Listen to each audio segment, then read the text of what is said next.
Factory एक राक्षस थी, स्टील और साए से बनी। कबीर और विक्रम अंदर फंसे थे, ना चाहकर न समझकर। बाहर रात बस शुरू हो रही थी, लेकिन इस धातु के डिब्बे में जैसे सदियां बीत गई हों। ये सब पागलपन है कबीर, कौन करेगा ऐसा, क्यों? रात के सन्नाटे में जब फैक्ट्री की मशीनें भी थक कर चुप हो गई थीं, कबीर अपने पुराने फोन को बार बार देख रहा था। फैक्ट्री के कोने में बैठा उसकी नजरें बार बार स्क्रीन पर टिक जाती, लेकिन सिग्नल गायब था। अचानक जैसे किसी ने हवा में फुसफुसाया हो, फोन की स्क्रीन पर एक सिंगल बार सिग्नल उभरा। कबीर की धड़कनें तेज हो गईं। तभी एक अनजान नंबर से एक मैसेज आया। उसको मरना नहीं चाहिए था। ये शब्द जैसे फैक्ट्री की दीवारों से टकराकर गूंज उठे। कबीर ने कांपते हाथों से फोन उठाया। उसकी आंखों में डर और हैरानी दोनों थे। कौन था ये? किसकी बात हो रही थी?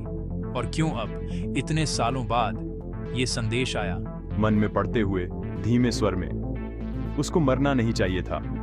कबीर के मन में पुरानी यादें ताजा हो गईं। वो रात, वो हादसा और वो नाम, क्या ये सब फिर से सामने आने वाला है? कबीर की सांसें भारी हो गईं। उसने इधर उधर देखा, कहीं कोई देख तो नहीं रहा। फैक्ट्री की छाया में खड़ा वो खुद से सवाल करने लगा, क्या ये किसी का मजाक है या कोई सच में उसे कुछ बताना चाहता है? तभी फोन फिर से वाइब्रेट हुआ। एक और मैसेज आया। आदित्य ने गलत इंसान पर भरोसा किया।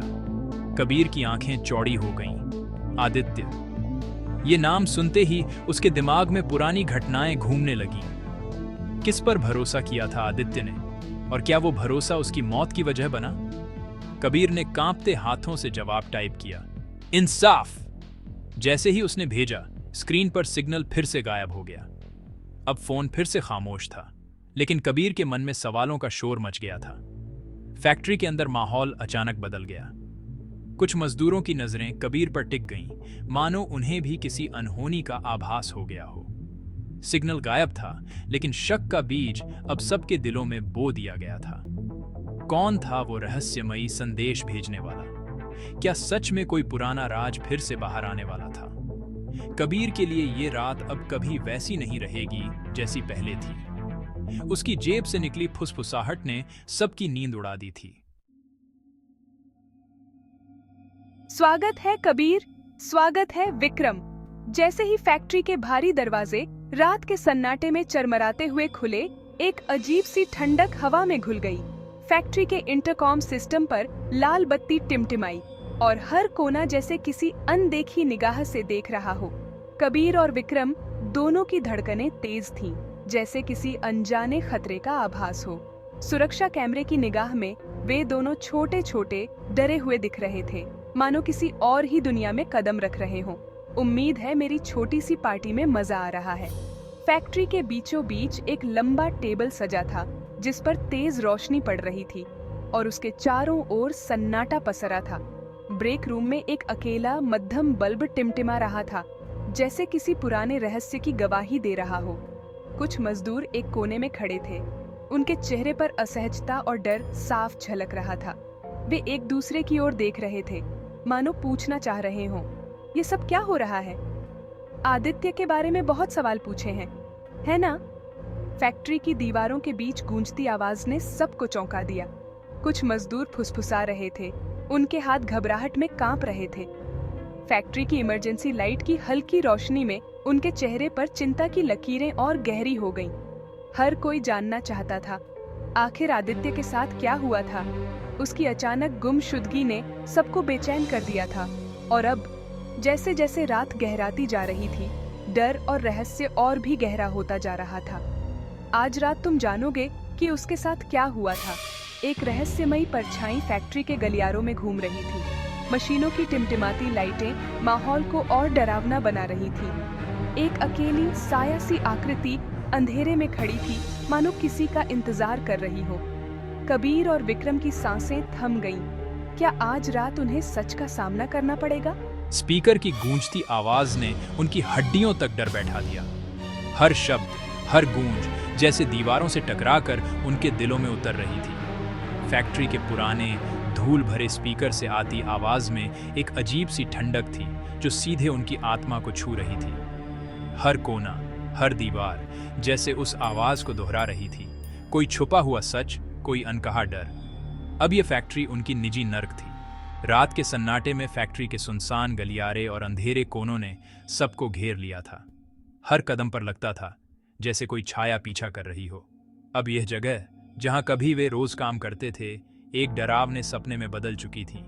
एक ऐसा सपना जिससे जागना नामुमकिन था। प्रोजेक्टर पर आदित्य की वीडियो डायरी चली। आंखों में मायूसी, आवाज में टूटन।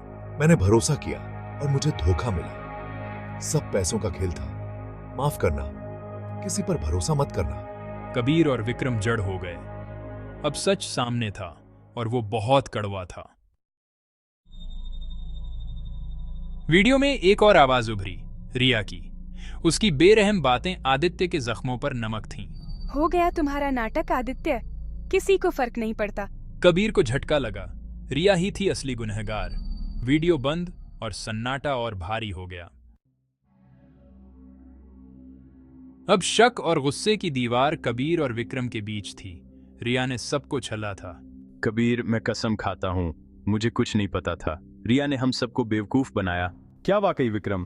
अब किस पर भरोसा करूं? रात के सन्नाटे में एक पुरानी फैक्ट्री का भारी दरवाजा धीरे धीरे खुला। उसकी चरमराहट ने पूरे माहौल में एक अजीब सी बेचैनी घोल दी। हर कोई जानता था कि इस दरवाजे के उस पार कुछ अनहोनी छुपी है, लेकिन किसी को अंदाजा नहीं था कि आज की रात उनकी जिंदगी हमेशा के लिए बदल जाएगी। दरवाजा खुलते ही रिया अंदर आई। उसके हाथ में चमकती हुई बंदूक थी और चेहरे पर एक ऐसी मुस्कान जिसमें न तो डर था न ही कोई पछतावा। उसकी मुस्कान बर्फ जैसी ठंडी थी, मानो वो सब कुछ पहले से जानती हो। फैक्ट्री के कोने में खड़े दो आदमी उसकी तरफ घबराए हुए देख रहे थे, जैसे किसी शिकारी के सामने शिकार। रिया ने अपनी चालाकी भरी आवाज में कहा, हेलो लड़कों। उसकी आवाज में एक अजीब सा आत्मविश्वास था, जैसे वो जानती हो कि अब सब कुछ उसके काबू में है। दोनों आदमी उसकी तरफ देखते रह गए। उनकी आंखों में डर और हैरानी साफ झलक रही थी। रिया ने आगे बढ़ते हुए कहा, क्या सच में सोचते थे मैं वही मासूम लड़की हूँ, वो जो हर बात पर भरोसा कर लेती थी, जो तुम्हारी हर चाल में फंस जाती थी? उसकी मुस्कान और गहरी हो गई, जैसे वो अपने पुराने रूप का मजाक उड़ा रही हो। आदित्य को हटाना, तुम दोनों को नचाना, ये सब बहुत आसान था। रिया ने अपनी चालाकी से सबको अपने जाल में फंसा लिया था। आदित्य, जो कभी उसका सबसे बड़ा दुश्मन था, अब कहीं नजर नहीं आ रहा था। दोनों आदमी समझ ही नहीं पा रहे थे कि कब और कैसे वो रिया के खेल का हिस्सा बन गए। रिया ने महीनों तक सब कुछ प्लान किया था, हर छोटी बड़ी बात, हर चाल, हर धोखा। उसने सबकी आदतें, उनकी कमजोरियां और उनके डर को बारीकी से समझा। वो जानती थी कि कब किसे क्या कहना है, किसे कैसे तोड़ना है।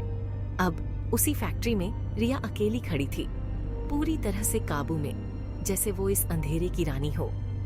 उसके चेहरे पर वही ठंडी मुस्कान थी जो सबको डरा रही थी। उसके लिए ये सब एक खेल था और वो जानती थी कि जीत उसी की होगी। इस पूरी कहानी की असली मास्टरमाइंड वही थी, रिया। उसने सब कुछ प्लान किया, हर मोड़ पर सबको चौंका दिया। फैक्ट्री की दीवारों के बीच उसकी चालें गूंज रही थीं और हर कोई उसकी कठपुतली बन चुका था। लेकिन फंदा सिर्फ फैक्ट्री तक सीमित नहीं था। असली जाल तो उनकी दोस्ती थी, जो अब टूटने के कगार पर थी। रिया ने न सिर्फ अपने दुश्मनों को हराया, बल्कि दो दोस्तों के बीच की दीवारें भी खड़ी कर दीं। आज की रात न सिर्फ एक खेल खत्म हुआ, बल्कि एक दोस्ती भी हमेशा के लिए बिखर गई। अब तुम्हारी बारी है। यह है सर्वाइवल का टेस्ट, सिर्फ एक ही बाहर निकलेगा। इशारा साफ था, वो चाहती थी कि दोनों एक दूसरे के खिलाफ हो जाएं। खेल शुरू हो गया है, अपनी काबिलियत साबित करो। अंधेरे में एक सवाल गूंजा, कौन बचेगा?